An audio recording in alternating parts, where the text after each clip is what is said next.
Una de las primeras cosas que hago cuando estudio un pasaje de la Biblia es dividirlo, analizarlo, en lo que yo llamo A1, A minúscula 1, una mayúscula primero, un 1, una minúscula pequeña, después un 1.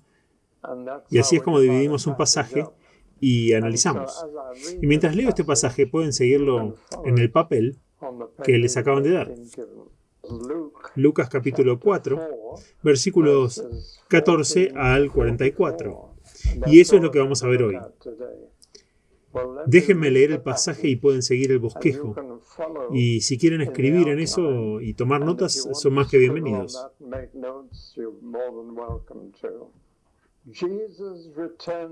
Jesús regresó a Galilea en el poder del Espíritu. Y la noticia de él se extendieron por todo el país. Enseñó en las sinagogas y todos lo alabaron. Fue a Nazaret, donde lo habían criado, y el día del reposo entró en la sinagoga, como era su costumbre, y se puso de pie para leer. El rollo del profeta Isaías le fue entregado, y desenrollándolo, encontró el lugar donde está escrito: El Espíritu del Señor está sobre mí, porque me ha ungido para dar buenas nuevas a los pobres. Me ha enviado a proclamar libertad a los cautivos y recuperación de la vista a los ciegos, para poner en libertad a los oprimidos y para proclamar el año del favor del Señor. Entonces enrolló el rollo y se lo devolvió al asistente y se sentó. Los ojos de todos en la sinagoga estaban en él y lo miraban. Y les dijo: hoy esta escritura se cumple delante de ustedes. Todos hablaban bien de él y se asombraban de las palabras llenas de gracia que salían de sus labios. ¿No es este el hijo de José?, preguntaron. Jesús les dijo: seguramente me citarán el proverbio: médico, cúrate a ti mismo. Haz aquí en tu ciudad natal lo que hemos escuchado que haces en Capernaum. Les digo la verdad, continuó. Ningún profeta es aceptado en su ciudad natal.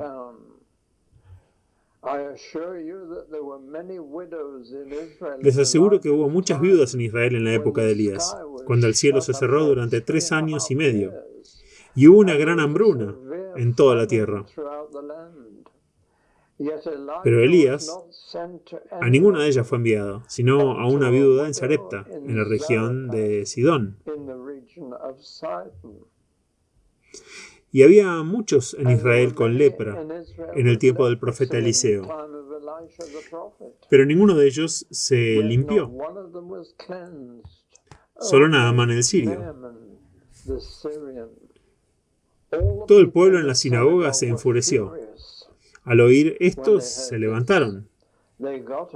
Lo echaron fuera del pueblo y lo llevaron a la cumbre del cerro sobre el cual estaba construida la ciudad, para tirarlo por el precipicio. Pero él caminó entre la multitud y siguió su camino.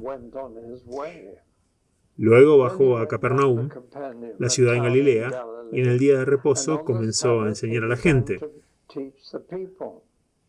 Estaban asombrados con su enseñanza porque su mensaje tenía autoridad. En la sinagoga había un hombre poseído por un demonio, un espíritu malo o inmundo, y gritaba a todo pulmón: ¡Ah! ¿Qué quieres de nosotros, Jesús de Nazaret? ¿Has venido a destruirnos? Yo sé quién eres, el Santo de Dios.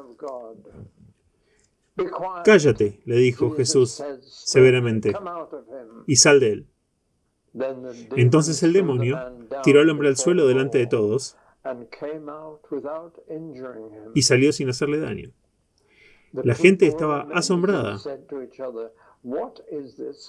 de esta y se decían unos a otros, ¿qué es esta enseñanza? Con autoridad y poder da órdenes a los espíritus malignos y salen. Y las noticias de su fama se extendieron por toda la zona.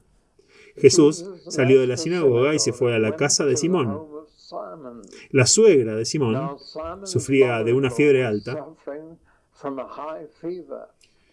y le rogaron a Jesús que la ayudara. Así que se inclinó sobre ella y reprendió la fiebre y la dejó. Y ella se levantó y de inmediato se puso a atenderlos. Cuando el sol se estaba poniendo, la gente trajo a Jesús todos los que tenían diversas enfermedades. Y poniendo sus manos sobre cada uno, los sanó. Además, salían demonios de la gente gritando, «Eres el Hijo de Dios». Pero él los reprendía y no les dejaba hablar, porque sabían que él era el Cristo. Al amanecer, Jesús salió a un lugar solitario. La gente lo buscaba y cuando llegaron a donde estaba, trataron de que no los dejara.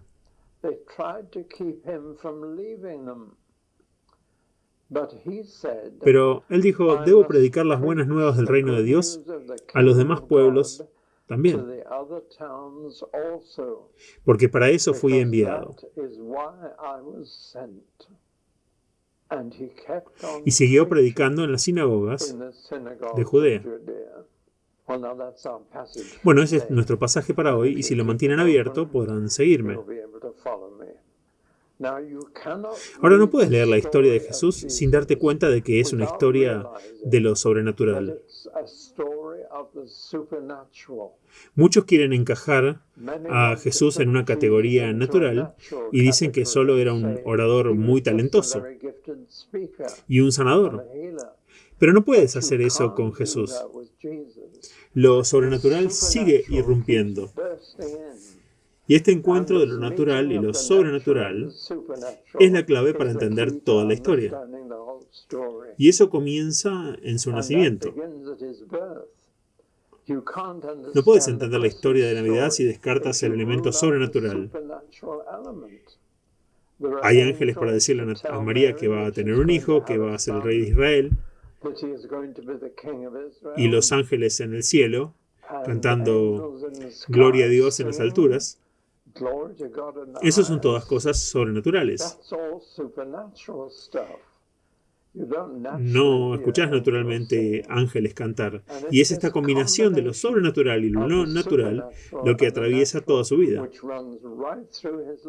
Los primeros 13 versículos de este capítulo hablan de dos eventos que marcaron su aparición en el escenario público.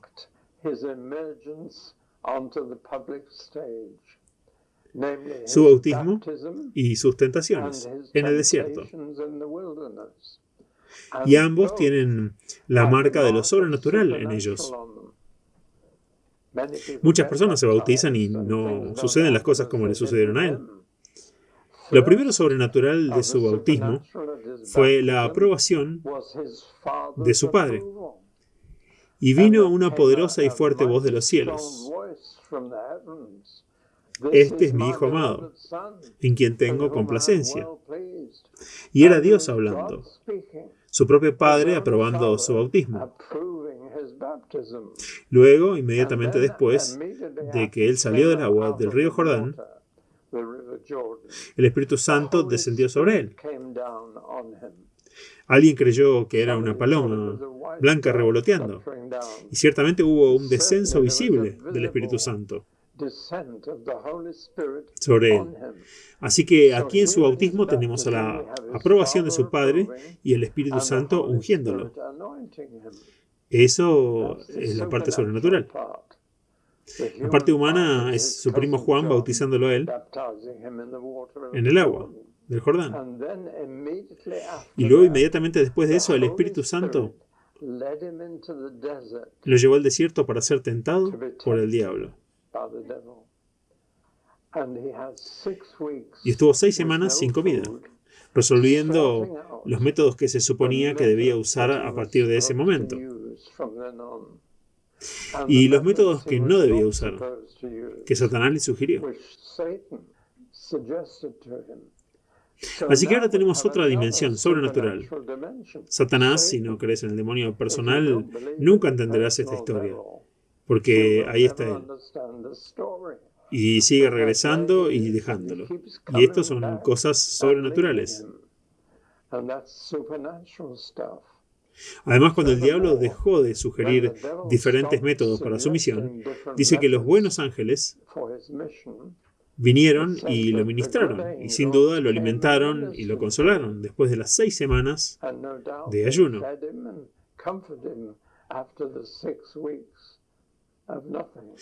Bueno, una vez más, si no crees en los ángeles, nunca le vas a ver el sentido a la historia ni a toda la Biblia, porque está por toda ella.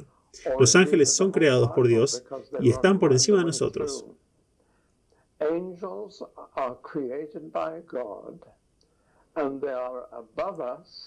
Son superiores a nosotros de tantas maneras que se dividen en ángeles buenos y ángeles malos.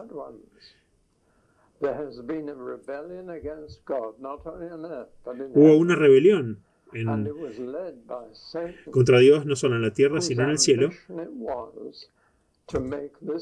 y fue liderada por Satanás, cuya ambición era hacer de este mundo su reino, y él ha desviado a 1/3 de los ángeles del cielo para que trabajen con él. Y ellos son lo que llamamos demonios, los malos, y pueden habitar en una persona y los resultados son horribles. Volveremos a eso en un momento. Bueno, eso es un poco el trasfondo, lo sobrenatural. Padre, Hijo y Espíritu Santo y su bautismo, y luego el diablo tentándolo. Pero los ángeles buenos vienen y lo consuelan después de que el diablo ha terminado.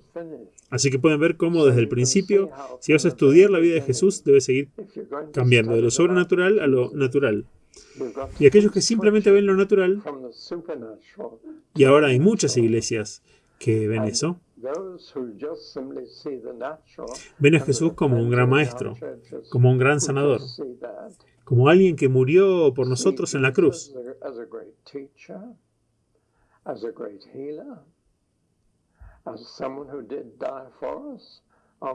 Pero el lado sobrenatural se les ha escapado, porque en general, y digo esto con conocimiento, la iglesia promedio en este país nunca se encuentra con lo sobrenatural.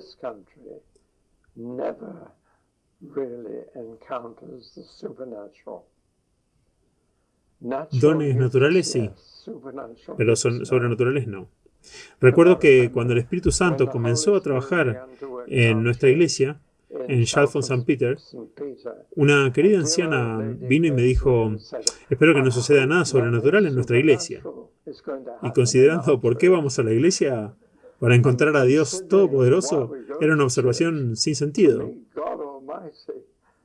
Pero entendí lo que quería decir. Ella tenía miedo de que algo espeluznante sucediera y lo asoció con lo sobrenatural. Pero en realidad fue un comentario bastante gracioso. Ahora él hizo un ministerio en Capernaum. La geografía de la Tierra Santa es muy importante. Está en líneas verticales. Aquí está el mar Mediterráneo y aquí está la grieta más profunda en la superficie de la Tierra. Atraviesa todo África. Es una grieta enorme. Y a través de ella corre el río Jordán. Primero hacia el mar de Galilea, que ya está a cientos de metros bajo el nivel del mar, y continúa por la grieta hasta que desemboca en el Mar Muerto. Luego se evapora el sol y se vuelve más y más salado el Mar Muerto. Y puedes sentarte en él y leer el periódico. Es boyante, es muy salado. Un lugar increíble. Y luego atraviesa toda África. Y hay una cadena de montañas entre el Mediterráneo y esa grieta, en la parte superior de la cordillera de las montañas. Ahí está Jerusalén. Y la cordillera está dividida por solo un plano. Aquí arriba, un plano triangular llamado el plano de Megiddo. Y Megiddo está en el medio. Y a la izquierda hay una pequeña cresta llamada Monte Carmelo, pero que rompe la línea de montañas. Y luego llegas a las montañas aquí arriba, las montañas más bajas de Galilea y las montañas más altas. Cuando uno estudia la geografía y cómo Jesús usó las mismas montañas como su púlpito, todos los valles, encuentras que todo estaba en el lugar correcto. Así que echemos un vistazo a Nazaret, su pueblo natal. Nunca es fácil hablar de donde eres conocido. Puedes enfrentarte a dos cosas: la familiaridad, y la familiaridad engendra desprecio. Y Jesús va a recoger eso. Él era un hombre de costumbres y tenía la costumbre de ir a la sinagoga los días de reposo. Y es un buen hábito, así que asistía a un servicio en la sinagoga de su ciudad natal, donde todos lo conocían como el hijo del carpintero.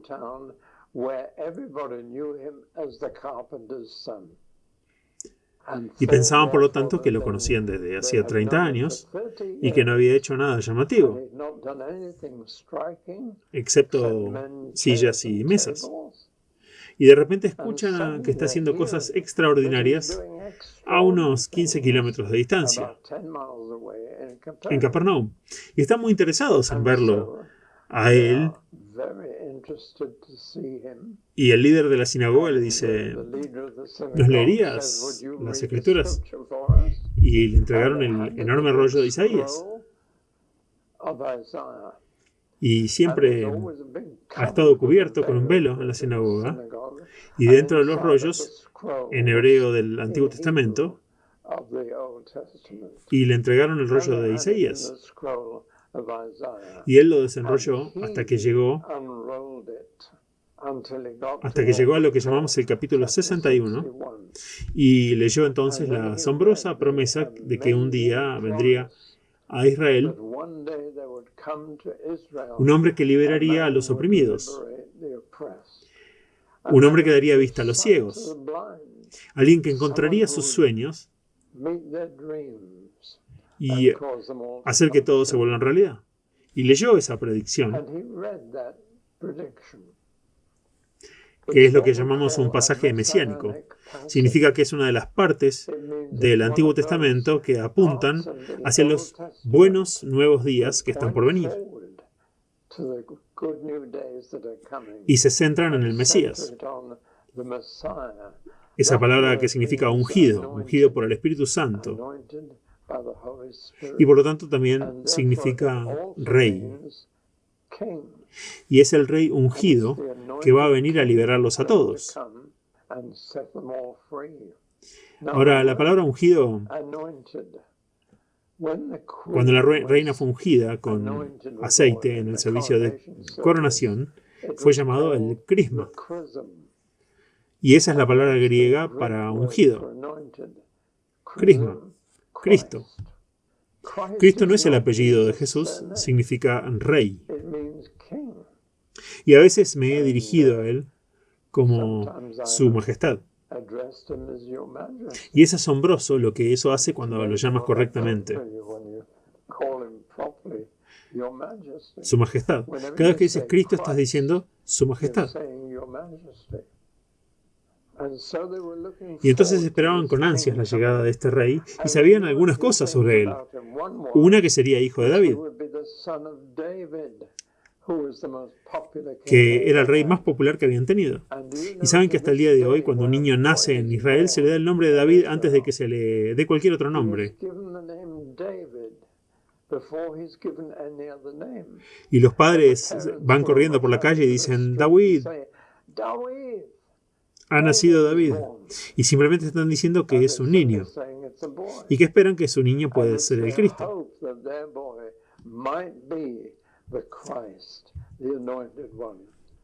El ungido, el que pueda liberarlos a todos. Así que él leyó eso y luego se sentó. Y dijo dos cosas. Dijo, hoy esto está pasando. Han vivido para ver pasar esto. Y han esperado desde que Isaías escribió eso hacía como 600 años atrás, o más. Y ahora está diciendo, no es necesario que esperen más. Y estaba diciendo, estoy aquí. Todos vuestros sueños se han cumplido, porque yo soy la persona de la que estaba hablando Isaías.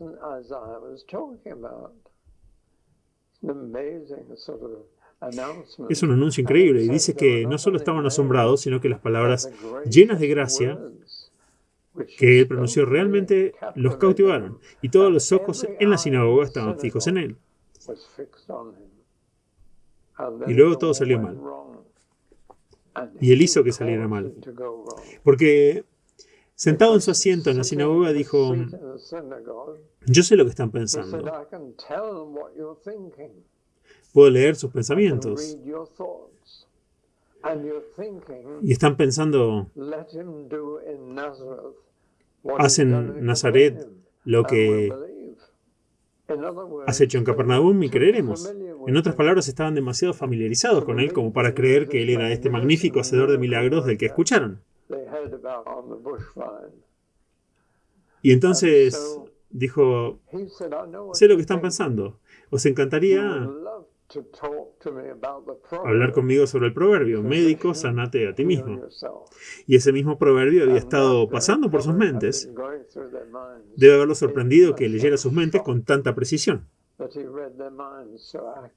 Ahora, médico, cúrate a ti mismo, significa doctor. Hazlo frente a nosotros y luego creeremos que eres el sanador. Haz tus cosas aquí.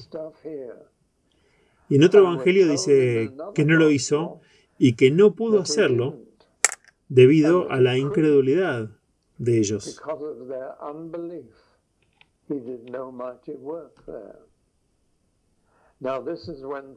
Allí no hizo ningún gran milagro.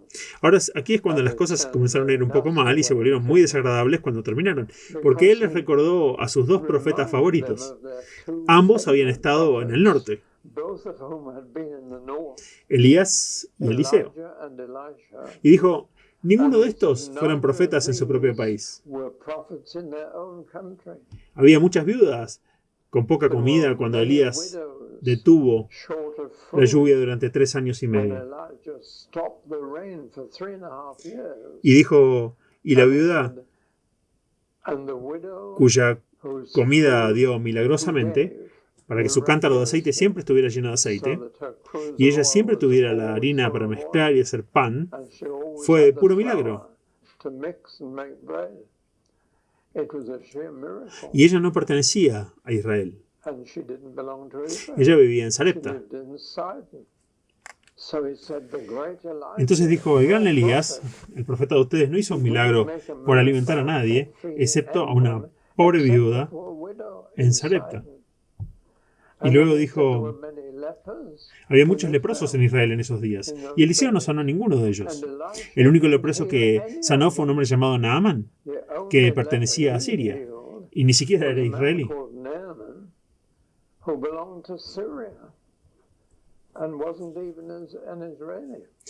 Entonces Jesús, debo decir que es intacto, les dijo, no voy a hacer ningún milagro para ustedes.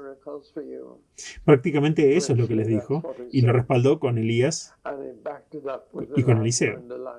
Ahora, nada podría haber ofendido a una audiencia judía más rápido que decir eso. Y decir que sus dos grandes profetas hicieron sus milagros para los gentiles fuera de Israel. Y él virtualmente les estaba diciendo, así que yo no voy a hacer ninguno aquí. Un profeta no tiene honor excepto en su propio país.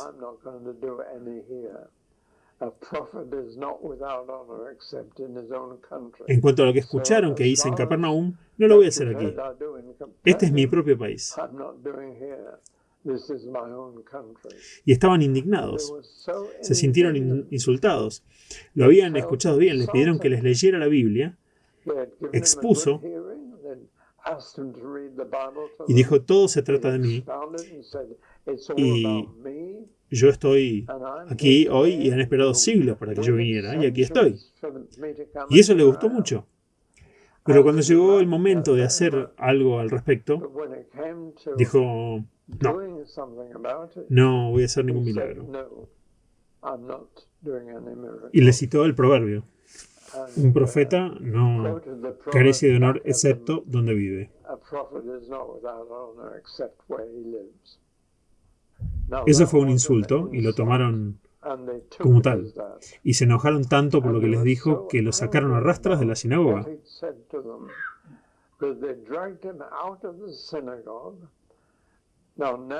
Y Nazaret está construida al borde de una colina escarpada, al fondo de la cual está el plano Megiddo.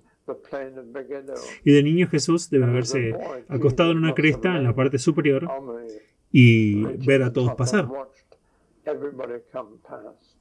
Y lo arrastraron a ese acantilado que todavía pueden ver hoy. Se lo van a señalar y lo iban a tirar. En el mejor de los casos estaría herido de por vida.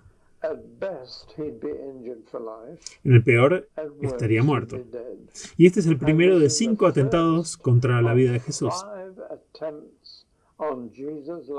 Y pasó en el lugar donde se crió y creció. Y pasó con gente que lo conocía. Y ahí estaba, pero no era el momento de que muriera. Y toda la situación no estaba lista y completa. Él sabía que iba a morir, pero no en Nazaret. Él sabía que iba a ser en Jerusalén.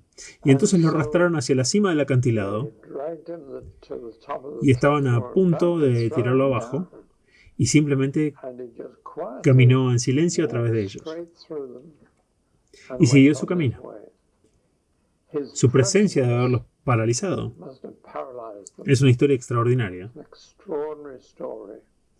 Por eso su misión en Nazaret fue un fracaso. No creyeron en él. No pudo hacer nada bueno por ellos. Estaban demasiado familiarizados con él y así fue, que escapó del primer atentado contra su vida. Luego regresó a Capernaum, donde era terriblemente popular. Capernaum, déjenme decirles el significado de Capernaum. Capa, hoy en día es Kufa, significa pueblo. Y este es el pueblo de Nahum, otro profeta. Capernaum, el pueblo de otro profeta. Y aquí realmente creían en él y entró en la sinagoga como era su práctica.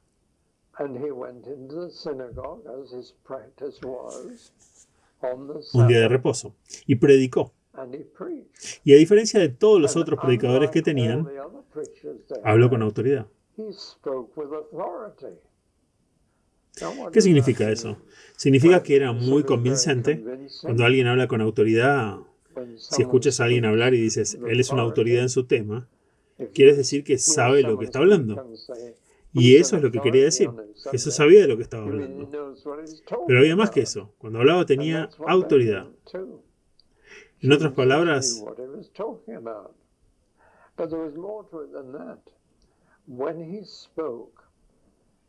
he carried authority. In other words, they couldn't argue with him. It was just spoken. And the interesting thing is, lo interesante es que dijeron, es tan diferente de todos los otros predicadores que tenemos aquí. Ellos no hablan con autoridad. No tienen conocimiento de primera mano sobre lo que están hablando. Lo sacaron de los libros o de la universidad. Son escribas. Y todo lo que enseñan era conocimiento de segunda mano de Dios, no de primera mano. Pero A este hombre le encantaba escucharlo porque su tono de voz era tan preciso, persuasivo, era convincente y lo respaldaba con acción. Y eso significa que había dos aspectos de la enseñanza de Jesús: autoridad y poder. Y es porque rara vez tenemos predicadores que tienen estas dos cosas que vamos a casa y criticamos al predicador.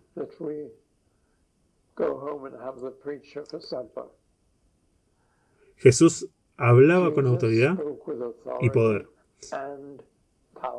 Y el poder era visible en lo que hacía cuando predicaba.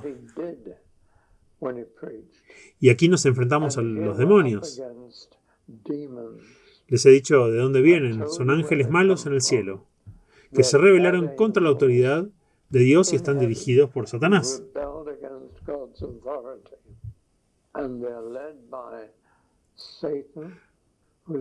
a quien se le ha dado muchos nombres en la Biblia y poseen a las personas. Y no sucede por accidente.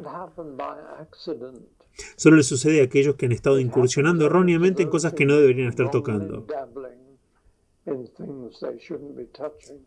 Y sucede también hoy.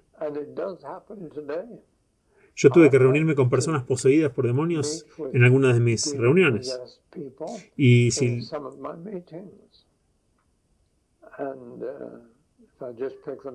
los tomo al azar, en una reunión en Melvin para hombres, una mujer entró vestida de negro y gritó.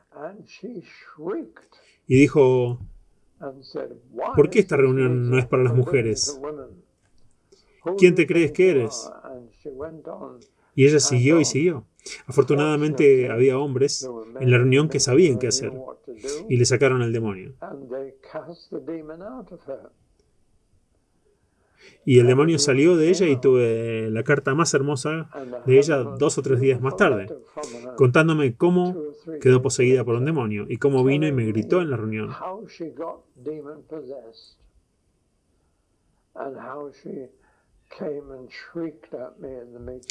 Es una carta encantadora porque los hombres que la trataron expulsaron al demonio y ella se convirtió en una persona normal, amistosa y tranquila. Y fue realmente horrible verla. Recuerdo también en Australia a otra mujer que venía poseída por un demonio y me gritaba al final de la reunión. Y ella tenía una voz de hombre y era horrible mirarla a la cara. Estaba toda torcida y ella estaba allí para hacer daño a lo que estaba pasando. Nuevamente.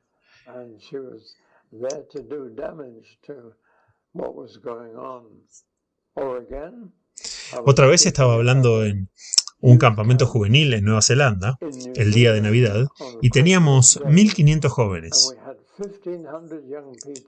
incluidos jóvenes maoríes de las pandillas callejeras.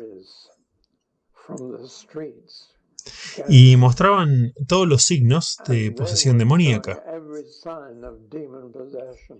Nos reunimos en un gran granero sentados en paja y heno y el piso cubierto de pajilla. Y esos jóvenes estaban a 4 patas gruñendo como animales y comiendo la paja del piso. Era un pandemonium, hasta que los cristianos decidieron expulsar a los demonios. Y conocí a algunos de esos muchachos maoríes de las calles y estaban en la calle principal de Nueva Zelanda una semana más tarde. Y se habían transformado. Y algunos de ellos tenían tatuado odio en los nudillos. Uno tenía tatuado alrededor del cuello fuera de la ley. Y eran jóvenes muy agresivos. Y ahora estaban siendo muy amables y tranquilos.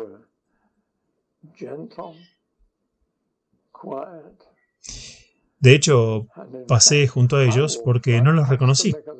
Y después de que me alejé unos metros, uno de ellos me dijo: ¿no nos vas a hablar?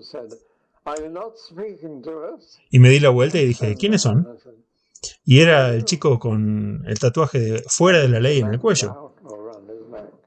Pero ahora había cambiado y era un chico normal de nuevo.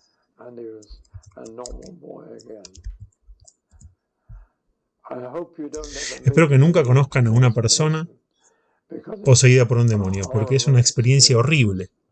Pero me temo que a nuestras iglesias no les gusta lo sobrenatural, por lo que no lo vemos a menudo en este país. Siempre los echó fuera porque tengan en mente que hay ángeles caídos y por lo tanto son superiores a los seres humanos. En fuerza, si se necesitan 2 o 3 hombres para controlar a alguien con enfermedad mental, puede tomar hasta 9 o 10 controlar a alguien con un demonio. Y uno de los síntomas es que tienen un conocimiento superior. Tienen el conocimiento de los ángeles. Y entonces ellos comenzaron a burlarse de Jesús, diciendo, ¿veniste a destruirnos? Y la respuesta simple era sí. Él había venido a librar a la gente de los demonios. Pero luego continuaron diciendo, sé quién eres, Jesús de Nazaret. Ese es el Jesús humano, el Santo de Dios. Y ese es el Jesús divino. Lo sabían. Más tarde ellos decían, sabemos que tú eres el Cristo. Y mostraron todo ese conocimiento superior. Y esa es una marca de posesión demoníaca. Porque ellos tenían este conocimiento del cielo y todo era cierto. Cada palabra que dijeron sobre Jesús era cierta. Jesús de Nazaret, cierto. El Santo de Dios, cierto. El Cristo, cierto. Ellos tenían todo este conocimiento cuando ningún ser humano tenía este conocimiento. Y Jesús los reprendió y les dijo, cállate, sal de él. E hizo eso porque era el momento equivocado y las personas equivocadas. Jesús quería que los seres humanos se dieran cuenta de quién era. Y pasarían 3 años y medio hasta que Pedro finalmente dijera, sé quién eres. Pero en esta etapa, al comienzo de su ministerio, los demonios sabían quién era, pero nadie más lo sabía. Los humanos lo acogieron como sanador y como libertador de posesiones demoníacas, pero no lo acogieron como el Hijo de Dios. Por eso Jesús se negó a dejarlos hablar. Les mandó callar. Y eso asombró a la gente. ¿Quién es este que puede decir a los demonios, ordenarles y ellos le obedecen? Y entonces esa fue otra forma en la que Jesús habló con autoridad y poder. Estos demonios lo iban a exponer demasiado pronto. Por eso los cayó y los exorcizó. Es interesante que después, cuando envió a los discípulos de 2 en 2 a evangelizar, les dijo, ahora hay que mostrarles el reino y luego decirles, autoridad y poder. Todo lo que tienen que hacer es ir a un pueblo, sanar a los leprosos, curar a los enfermos, resucitar a los muertos, y luego pueden decirles que el reino de Dios ha llegado. Mostrar y contar. Demostrar, luego declarar. Ahora, ese es un patrón para el evangelismo. Hay un hombre increíble en Dinamarca que está haciendo exactamente eso. Está saliendo a las calles de Dinamarca y está expulsando demonios. Está sanando a los enfermos y les está diciendo que el reino de Dios está viniendo. Estuvo 2 veces en este edificio, vino a verme para contarme todo. porque uno de mis libros le sirvió de inspiración. Pero simplemente puso en práctica este énfasis en la autoridad y el poder, para que la gente escuche las palabras y vea las obras, y las dos cosas juntas los convenzan.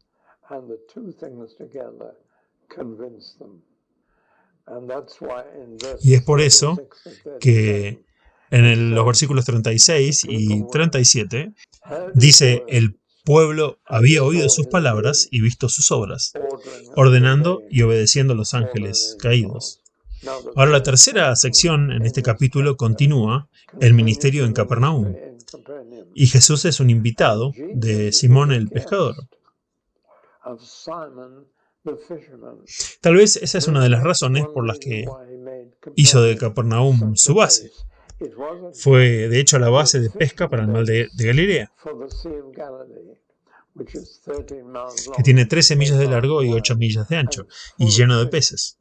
A diferencia del Mar Muerto, no hay un solo pez en el Mar Muerto. Pero Galilea, el mar de Galilea está lleno de peces. Estuve con pescadores en Galilea por la noche cuando salen a pescar y cuelgan una linterna sobre la popa del barco.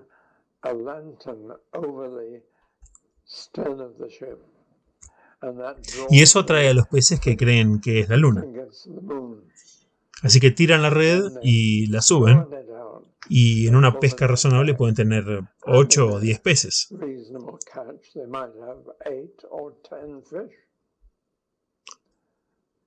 Pero algo muy diferente a eso va a pasar en breve. Bueno, ahora Jesús estaba de huésped en la casa de Simón el pescador, y había un problema. Su suegra estaba enferma. Y me temo que yo siempre soy un poco travieso y digo que eso significa que el primer papa estaba casado. No voy a decir más. Cuando Jesús entraba en una casa, la enfermedad tuvo que irse. Tenía que irse. Sucedió una y otra vez. Y entonces Él la sanó. Y ella ahora inmediatamente comenzó a atenderlo y a servirle comida. Es interesante que la curación llevó directamente al servicio.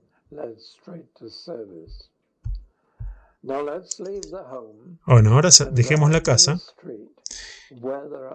y salgamos a la calle, donde hay decenas de enfermos que necesitan curación. Y eso requiere una explicación. Si vas a Capernaum hoy, está en ruinas. No hay nada allí excepto una sinagoga vacía y algunas casas de escombros. ¿Por qué Capernaum estaba tan llena de enfermos? Quizás se lo hayan preguntado alguna vez. La respuesta es que 2 millas al sur, de la costa oeste de Galilea, hay un lugar llamado Tiberias, y hasta el día de hoy está lleno de enfermos, porque en Tiberias hay aguas termales que brotan de las profundidades de la tierra.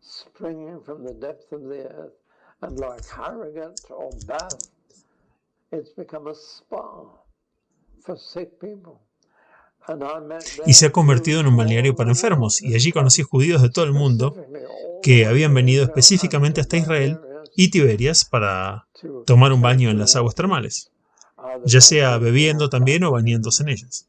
Son aguas asquerosas, llenas de azufre, huelen, pero ellos creen que cura, y aquí en el spa de Tiberias había cientos de personas enfermas,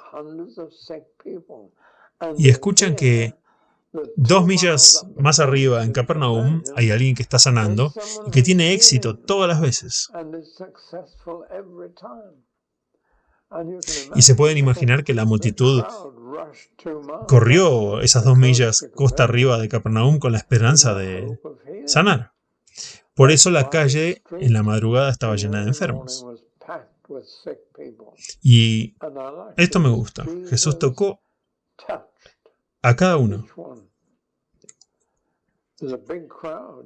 La calle estaba llena, había una gran multitud, pero Jesús no hizo ninguna sanidad masiva fue a cada uno y lo tocó, y no hubo ningún fracaso.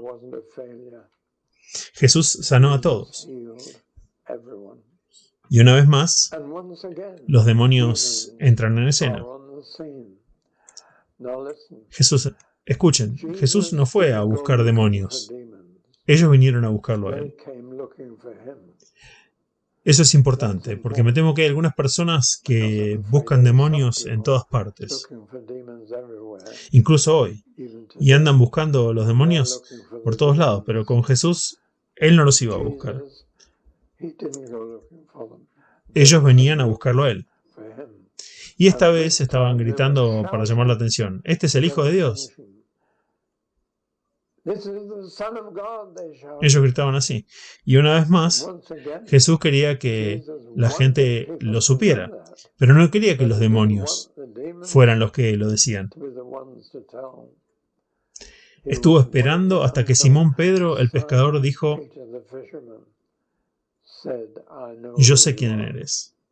Y entonces, con este hombre endemoniado, gritando a todo pulmón, Jesús lo silenció, porque el demonio sabía que él era el Cristo, el Rey que vendría, el ungido. Y porque él sabía y era correcto, y esto era cierto, Jesús dijo: no quiero que me anuncies. La sección final de este capítulo la he etiquetado la privacidad, la popularidad y la prioridad de Jesús. Primero, la privacidad. Su hábito, al amanecer, era alejarse de la multitud. Y para hacer esto tenía que dejar Capernaum e ir directamente a las colinas, detrás del pueblo, para alejarse de los enfermos, porque si se hubiera quedado en Capernaum ese día,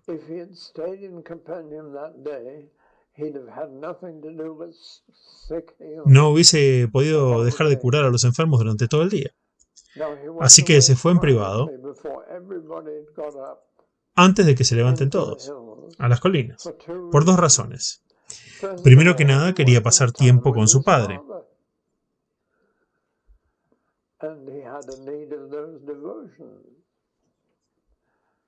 Y tenía una necesidad de esas devociones. Y el mismo Jesús dijo: cuando quieres hablar a tu Padre, ve a tu habitación, ve a un lugar privado,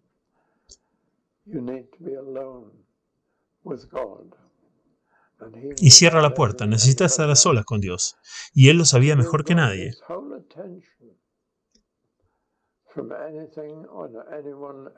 Darle a Dios toda su atención fuera de cualquier cosa o cualquier otra persona. Pero en segundo lugar, fue al Padre para obtener instrucciones. ¿Y qué debía hacer ese día? ¿Y hacia dónde debía ir? Y sabemos el resultado de esa relación íntima con su padre, lo que su padre le dijo que hiciera. Y para anticipárselos, les voy a decir lo que dijo. Quiero que dejes de curar a la gente, quiero que vuelvas a predicar, porque es por eso que te envié allí. Bueno, Jesús podría haber tenido una misión exitosa por el resto de su vida curando a los enfermos, pero estaba convencido de que toda enfermedad es el trabajo del diablo.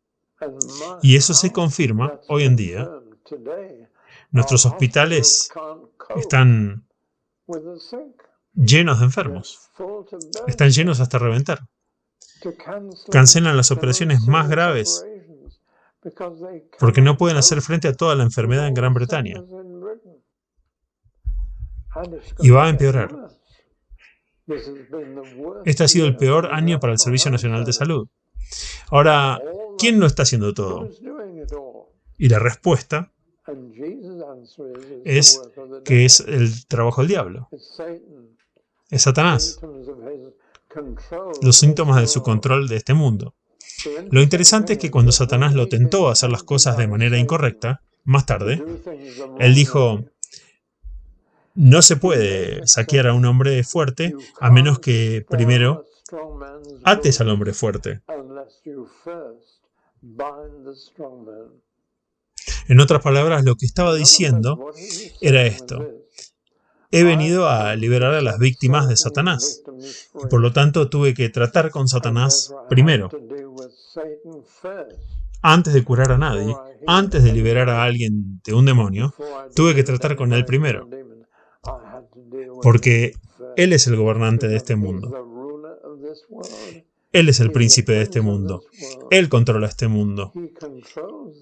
Y una de las formas en que mantiene el control sobre nosotros es a través de la enfermedad. Y Jesús no pudo liberar a nadie de enfermedad hasta que lidió con Satanás. Por eso, el Espíritu lo guió al desierto para ser tentado por el diablo antes de que se le permitiera hacer cualquier otra cosa. Hasta su bautismo y la unción con el Espíritu, no había predicado un solo sermón. No había curado a una sola persona. No había realizado un solo milagro. Pero tan pronto como fue bautizado y el Espíritu lo ungió, pudo enfrentarse a Satanás y liberar a la gente de él.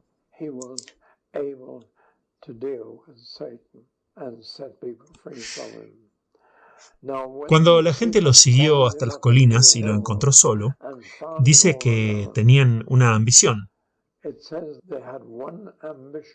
mantenerlo ahí, mantenerlo sanando.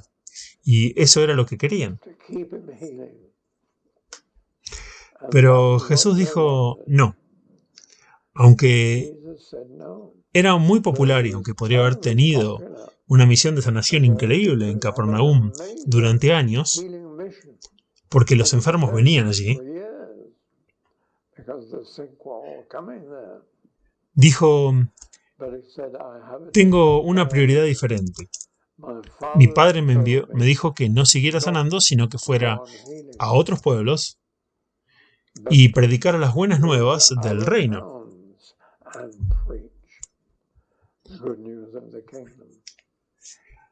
Ahora voy a retomar esa frase de la semana que viene.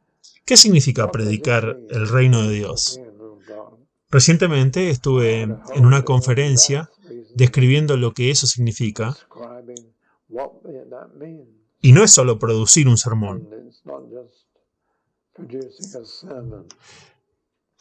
pero sino que dijo: he recibido órdenes, le he preguntado a mi padre qué quiere que haga. Él dice: sé lo que ustedes quieren que haga. Quieren que me quede en Capernaum y sane a todos los enfermos. Pero que me envió, me dijo que no me envió para hacer eso. Me envió para predicar las buenas nuevas del reino de Dios. Así que no se quedó en Capernaum y dejó una calle llena de personas enfermas para seguir con su prioridad, que era difundir las buenas nuevas del reino de Dios. Y lo hizo a lo largo de todas las ciudades judías. Bueno, en conclusión, ya mi tiempo se ha agotado. ¿Por qué estudiar la vida de alguien que vivió hace 2000 años y a más de 2000 kilómetros de distancia? ¿Por qué vamos a pasar por estos pasajes? Bueno, les doy 3 razones muy simples. Número 1, Dios no ha cambiado ni un poco. Y es a través de Jesús que conocemos a Dios, y Dios no ha cambiado.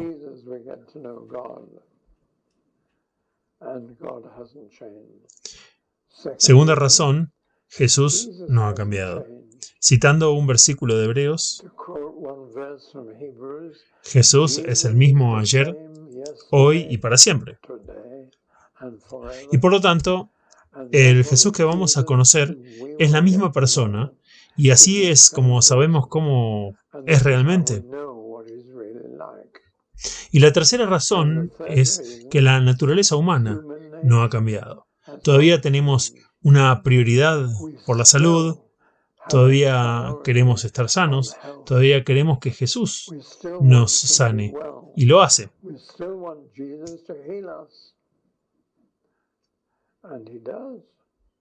Pero no es por eso que fue enviado.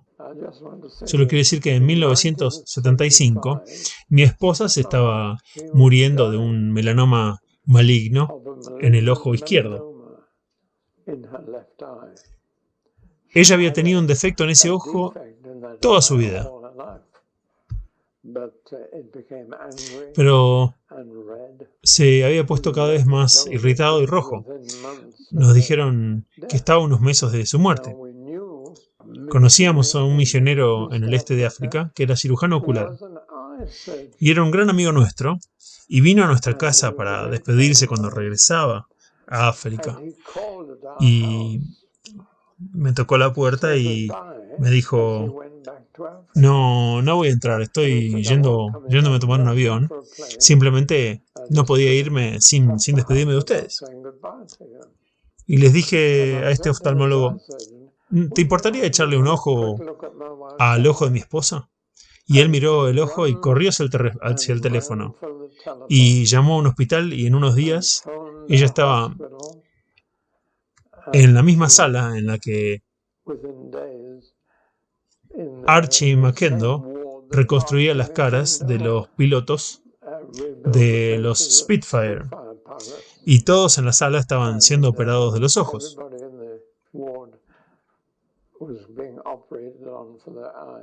Y hablé con el cirujano antes y él me dijo: bueno, lo siento, ya puedo haber atacado hasta sus riñones. En cuyo caso no podemos hacer nada.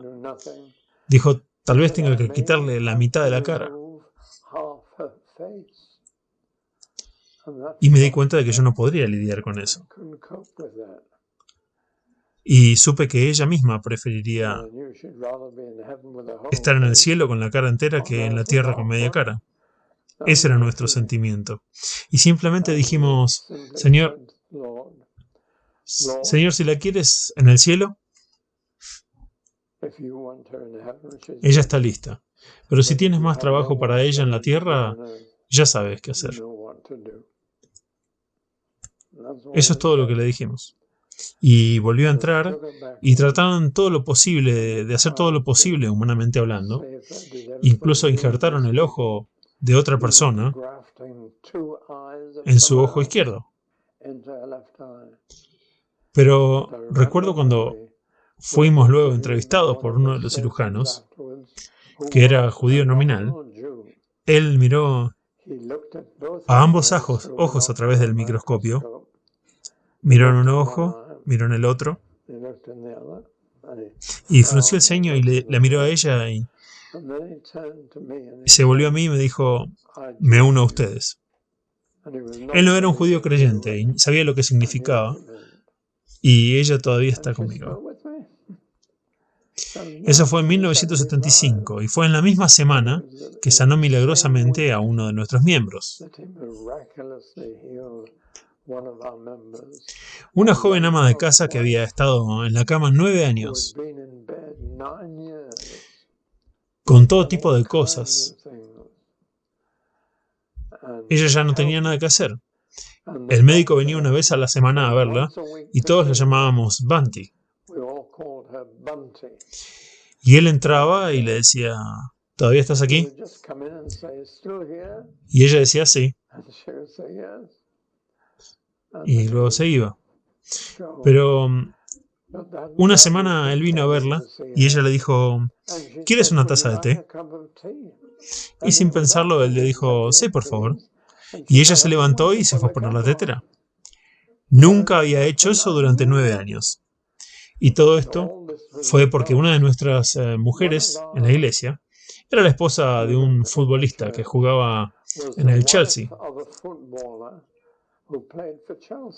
Y había ido a ver a esta mujer solitaria y simplemente le dijo: necesitas a Jesús. Él es el único que te puede ayudar. Los médicos te han descartado, pero eso no lo detiene a él.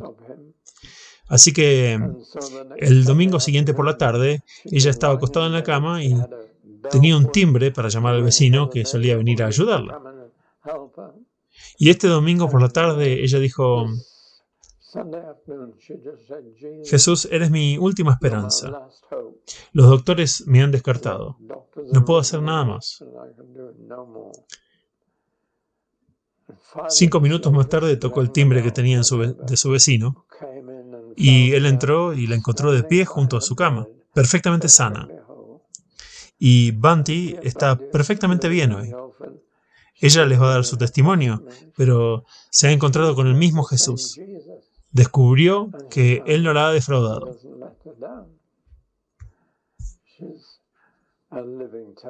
Ella es un testimonio viviente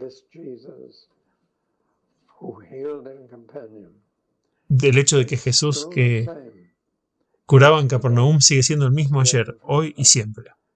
Y por eso es mi privilegio enseñarles sobre Él. Gracias por escuchar.